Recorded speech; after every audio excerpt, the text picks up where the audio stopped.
Saya ini sudah mengikuti polemik ini hampir setahun ya. Udah setahun saya selalu melihat berseliweran di medsos, khususnya di WhatsApp. Banyak sekali setiap hari sampah caci maki, kebencian dan statement-statement yang menurut saya sudah menjurus ke arah rasisme, kebencian kepada satu kelompok tertentu. Dan saya melihat ini sudah menjadi sesuatu yang menyemesta gitu ya, digeneralisir. Jadi semua orang Habib itu dikarungi sebagai orang yang jahat, anti penjajah, antai apalah, antai ini, antai itu, yang menurut saya itu sangat tidak sopan ya. Kalau memang Pak Imad itu hanya sekedar penelitian, saya sih paham, silakan aja orang mau meneliti, orang mau apa. Tapi yang saya tidak suka itu bagaimana ini sudah mengarah kepada kebencian pada etnis tertentu ya. Jadi sudah dibumbui dengan provokasi-provokasi dari panggung ke panggung, dari beberapa konten-konten youtuber yang terus mengadu domba dan mengadu-adu emosi warga masyarakat dan mengadu domba orang supaya seakan-akan ini Wali Songo bermusuhan dengan habaib gitu. Jadi seakan-akan yang satu sisi mengklaim sebagai Wali Songo, dan saya tidak tahu mereka Wali Songo keturunan siapa, apakah nasab mereka itu valid, apakah itu mereka berhak atau sah mengaku dirinya Wali Songo. Dan saya kira kiai-kiai sepuh, pesantren-pesantren panutan yang saya lihat itu nggak ada yang ribet masalah ini. Yang kalau mau klaim Wali Songo, mereka saya kira jauh lebih berat daripada orang-orang yang hari ini hanya mengajak ribut, gaduh, itu yang kita harapkan tidak diteruskan gitu. Kalau orang mau meneliti nggak boleh, tidak bisa dilarang, itu kan hak semua orang ya. Orang mau meneliti Gus Dur, orang mau meneliti Gajah Mada, apapun, tapi penelitian itu harus objektif, harus fair ya. Kalau saya ini misalnya meneliti Gus Dur, dalam statementnya mengatakan saya ini bertemu Bung Karno pada Gajah Mada, itu kan sesuatu yang kita bingung. Gajah Mada itu lahir di mana, Soekarno lahir di mana, Gus Dur lahir di mana. Tapi kan kemudian ada orang meneliti misalnya, oh ternyata tidak diketemukan misalnya, oh ternyata Soekarno dari Bali, Gus Dur dari Jombang, dan tidak ketemu. Kan tidak boleh kemudian mengatakan Gus Dur pembohong, nasabnya batal. Kayaknya cukup, oh saya belum menemukan gitu kan. Jadi tidak harus dibumbui dengan opini-opini rasis, itu yang saya tidak mau. Ini kalau soal kajian itu kan ada standar-standarnya ya. Jadi kajian itu menggunakan metode apa, terus bagaimana teorinya, itu saya kira kan dibahasnya di kampus ya, bukan di panggung-panggung gitu ya. Kita ini yang sekarang melihat ini kajian ilmiah kok dikelilingkan kayak batu jamu ke kampung-kampung, dari panggung ke panggung, dengan kebencian, dengan antek. Itu yang kita tidak ngerti gitu ya. Jadi sebenarnya kalau dia itu memang merupakan penelitian ya, tinggal disebutkan aja ini metodenya apa ini library research, apa ini grounded theory, apa yang dia mau dengan teori yang dia inginkan, kemudian diajukan fakta-faktanya. Tidak perlu dibumbui opini-opini tentang apa itu antek penjajah, antek itu yang kita nggak suka ya. Ini karena terus di genosida semua Bani Alawi itu antek penjajah, semuanya budak, semua kiai yang sepakat itu budak Yaman. Apa bahasanya sarkas gitu. Sebenarnya kalau dia cuma mau meneliti dan menemukan kesimpulan bahwa penelitian saya itu tidak ketemu, tidak nyambung, silakan aja, itu kan menurut Anda nggak ada masalah itu. Toh yang lain juga berpendapat lain juga jangan dilarang. Artinya kita kan tidak bisa memaksakan. Saya mempunyai banyak kolega di seluruh dunia. Saya kebetulan mengikuti beberapa forum internasional. Itu beberapa kali saya tanya kepada orang-orang teman kita, kolega saya misalnya dari Mesir, dari Maroko, dari Bahrain, dari Irak, nggak ada orang yang ribet nasab Bani Alawi, nggak ada gitu. Jadi ini hanya kasus ini betul-betul lokal di Indonesia. Dan penelitian Pak Imad itu ya hanya Pak Imad saja. Artinya dia silakan aja mau berpendapat begitu, tapi saya bilang jangan bawa-bawa nama NU. NU tidak terlibat dengan polemik ini. Ini murni polemik Pak Imad. Kalau Pak Imad mau geger sama RA apa, jangan bawa-bawa nama NU, ya. NU tidak dalam posisi terlibat dalam polemik ini. Jadi gini, kalau NU ya, kami yang saya tahu di PBNU itu ada 9 habaib dalam pengurus NU, dan kami pada posisi yang baik-baik saja. Kemarin Habib Umar datang, ya datang Rais Am. Artinya kami sebetulnya tidak ingin terlibat dalam polemik yang sekarang sedang dibahas antara itu pribadi Pak Imad dengan pribadi siapa, apa Habib Bahar misalnya, saya tidak tahu.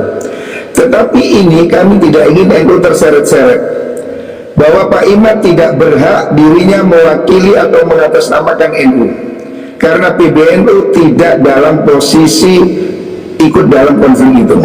Ini yang ingin saya katakan. Jangan bawa-bawa nama NU untuk berkonflik, ya.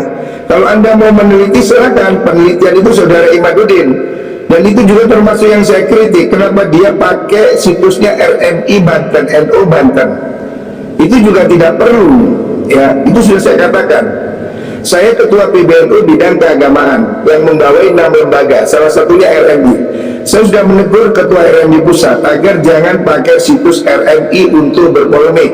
Silakan saudara Imad mau berpolemik dengan pesantrennya, dengan grupnya, apanya, webnya, tapi jangan bawa-bawa NU ke ranah konflik, ya.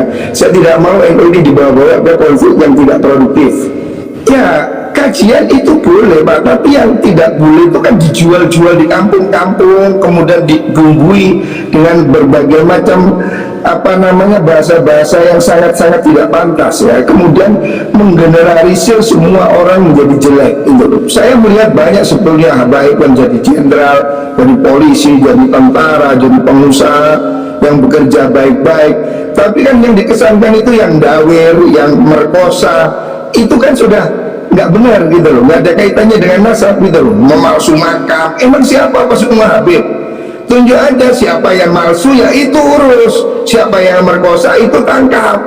Jangan kemudian semua Habib itu seakan-akan semua Habib itu pemerkosa, semuanya pemalsu makam, semuanya anti penjajah. Ini apa? Mereka itu warga negara Indonesia.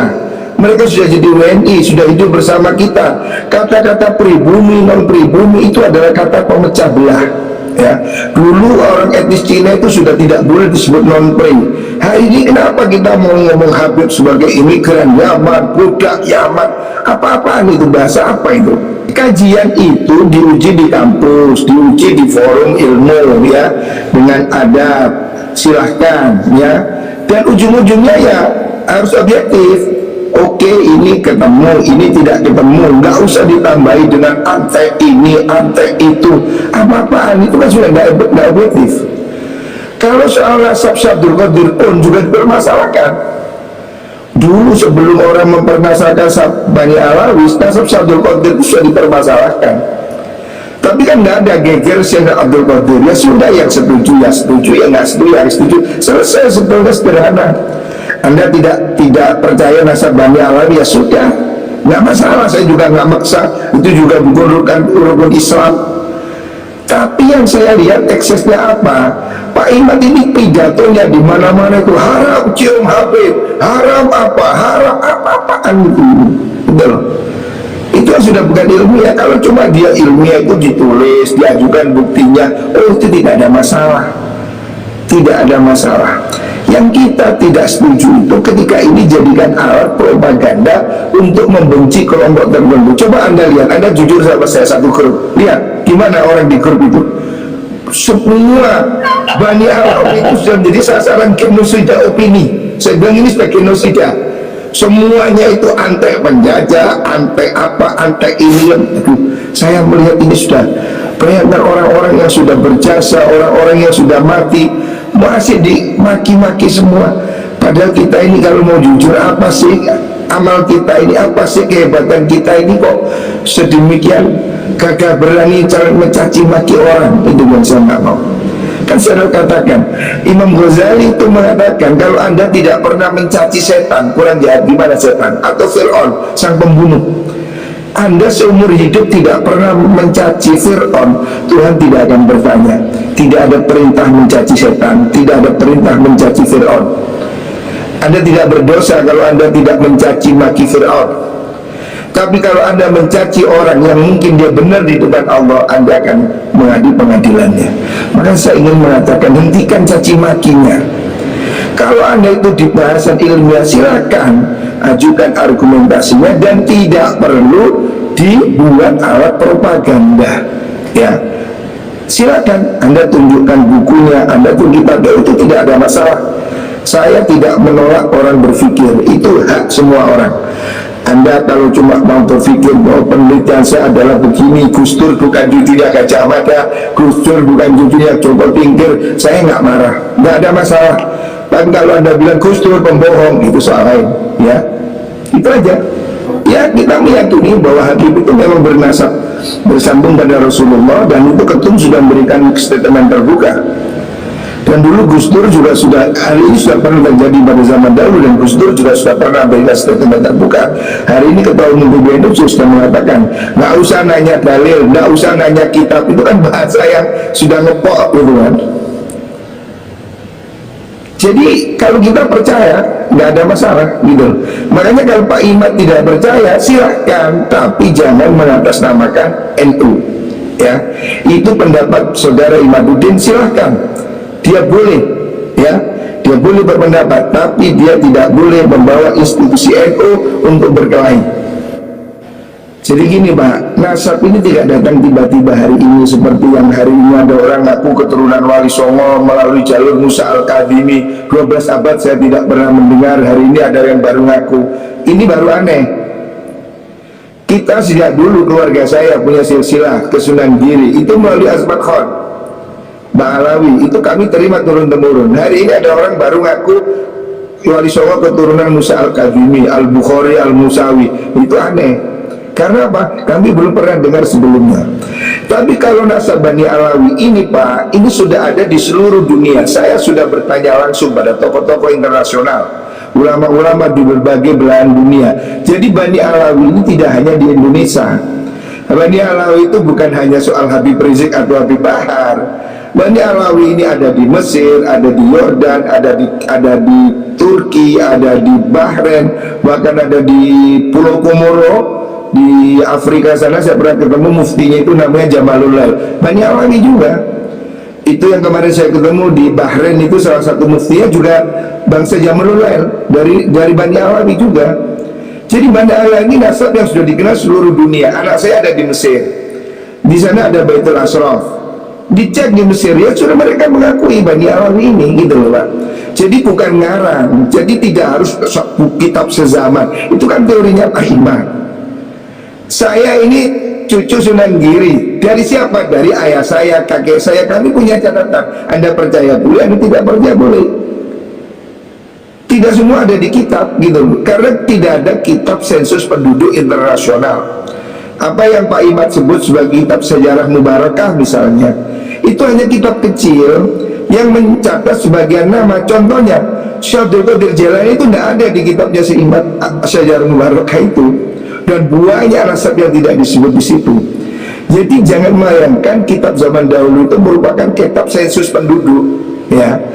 Ada dicatat, ada tidak, tapi nasab itu pada prinsipnya itu dihafal turun temurun.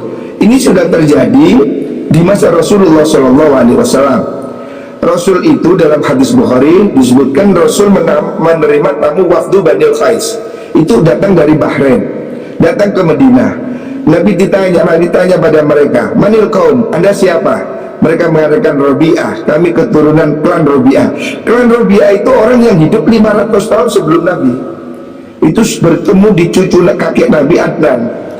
Tapi Nabi tidak menanyakan siapa bapakmu, siapa nenekmu, siapa kampungmu. Nabi langsung menyebut dia dengan marhaban bil qaum ghair hazaya wala nadinin. Oh, selamat datang saudara. Jadi apa yang sudah dikenal orang itu disebut syura wal istifadah.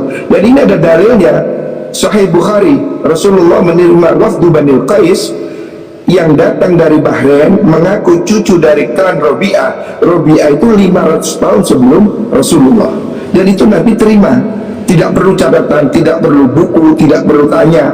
Karena apa? Mereka sudah terkenal. Begitu juga nasab Bani Alawi ini. Saya sudah cek ke Turki, saya sudah telepon Syed Fadil misalnya. Syed Fadil, bagaimana tentang nasab ini? Syed Fadil mengatakan, oh itu nasab itu benar, ada catatan kami di Turki. Saya tanya Profesor Abdul Rahim di Maroko, apakah Anda dengar bahwa nasab ini dipersembahkan? Siapa? Saya bilang di Indonesia. Ada bilang, tidak, kami mengaku itu nasab Bani Alawi. Saya sudah bertanya banyak orang di dunia ini. Jadi dunia ini kita tidak sendiri, Bang. Dunia ini penuh jutaan manusia. Kalau ini satu kebohongan, tidak mungkin kebohongan ditutup oleh orang seluruh dunia dan hanya satu orang Indonesia yang tahu. Itu logika yang tidak masuk. 1000 tahun tidak ada satu judul pun kitab yang menyatakan kesalahan nasab Bani Alawi. Tetapi saya bisa sebutkan 50 judul sekaligus kitab yang menyebut nasab Bani Alawi. Apakah kemudian semua orang ini bohong dan hanya Syed Imad yang benar? Bagaimana saya percaya? Saya lihat di beberapa potongan video Pak Imad sendiri yang melakukan itu. Mulai hari ini haram cium tangan Habib. Saya lihat potongan videonya itu. Ini apa-apaan? Karya ilmiah itu Anda tulis, Anda ujikan ke kampus, Anda panggil profesor ahli sejarah, Anda panggil itu simposium internasional. Bukan di kampung-kampung orang yang tidak berpikir itu. Pengajian-pengajian itu Pak Imad pidato kemana-mana. Wah, saya tidak bisa ngomong seperti apa itu. Karya ilmiah itu tidak dibawa ke kampung-kampung begitu, dibawa ke kampus, diujikan ke forum. Nasab ini bukan hanya di Indonesia, Pak. Ada nakobah di Saudi, ada nakobah di Irak, ada nakobah di Mesir, ada nakobah, ada pencatat nasab. Dan ini ada di hampir semua negara Timur Tengah. Ayo kita undang mereka untuk menguji temuan dia itu benar apa enggak. Bukan dengan orang kampung-kampung yang nggak ngerti apa-apa itu. Kalau Pak Imad itu mau membuktikan bahwa tesis dia itu benar, saya katakan, maka dia harus mengujikan pada ahli. Paham? Dia bisa mengundang para pakar-pakar nasab internasional. Misalnya Pak Imad itu berpedoman pada kitab Syajaratul Mubarakah. Syajaratul Mubarakah itu kan ditahqiq oleh orang Iran. Orang Iran itu datangkan karena dia mengakui nasab Bani Alawi, gitu. Jangan cuma diambil kitabnya tapi pentahqiqnya Anda buang. Itu kan paradoks. Satu sisi saya lihat dia mengambil satu kitab Al-Ifadah misalnya, tapi dia tidak baca semua. Dia pilih apa yang sesuai dengan pendapat dia, itu. Ini yang menurut saya tidak fair. Kalau NU, jangan diajak berkelahi soal nasab, karena kami tidak pada posisi seperti dia, bahwa NU tidak mewakilkan pendapat ini pada Bapak Imam. Itu adalah murni pendapat dia, bukan pendapat PBNU.